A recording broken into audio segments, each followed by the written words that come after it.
IPhone, Samsung, Xiaomi இந்த 3 smart phone giant கம்பெனிஸ்க்கு நடுவுல இருக்க காமனான கம்பெனி ஒரு கேமிங் கம்பெனினா உங்களால நம்ப முடியுமா? அந்த கேமிங் கம்பெனி தான் Sony.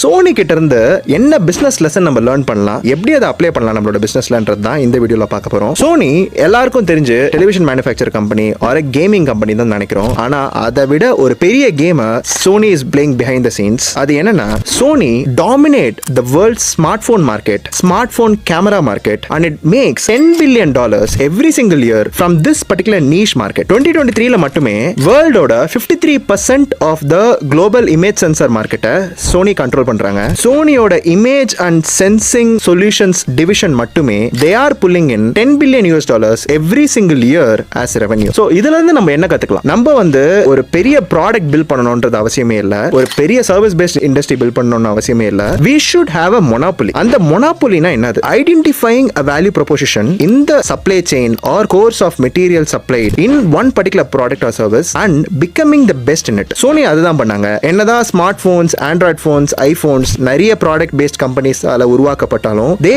identified a niche segment which is nothing but அவங்களோட R&D டிபார்ட்மெண்ட்டை ரொம்ப ஸ்ட்ராங்கா பில்ட் பண்ணி they made stacked CMOS sensors which have better low lighting, faster autofocus and thinner camera modules. இது அவங்க பண்ணதுனால ஸ்மார்ட் போன்ஸ்ல இருக்க camera quality it became insanely better because of their product. அது மட்டும் இல்லாம 2020ல they incorporated AI into their camera sensors which made the product tremendously better for the smartphones. So இங்க நல்லா பாத்துக்கிட்டீங்கன்னா Sony didn't build phones, Sony didn't build the cameras, Sony just built the eyes behind those cameras. So having a must have component in a product is a very strong brand moat. moatனா என்னது? Warren Buffett எப்பவுமே அவரோட business பிலாசபில சொல்றது என்னதுன்னா, உங்களோட business ரொம்ப சாலிடா காம்படிட்டர்ஸால கலைக்க முடியாம இருக்கணும்னாக்கா it should have a moat around them. moatனா ஒண்ணும் இல்ல, early daysல பாத்தீங்கன்னா ஒரு ஃபோர்ட்டுக்கும் சுத்தி ஒரு அகழி இருக்கும், அதை சுத்தி தண்ணி இருக்கும், அதுதான் மோட்னு சொல்லிட்டு சொல்லுவாங்க. இதை தாண்டி எனிமீஸ் வரணும்னா ரொம்ப கஷ்டம். இது இல்லனா ஈஸியா எனிமீஸோ இல்ல காம்படிட்டர்ஸோ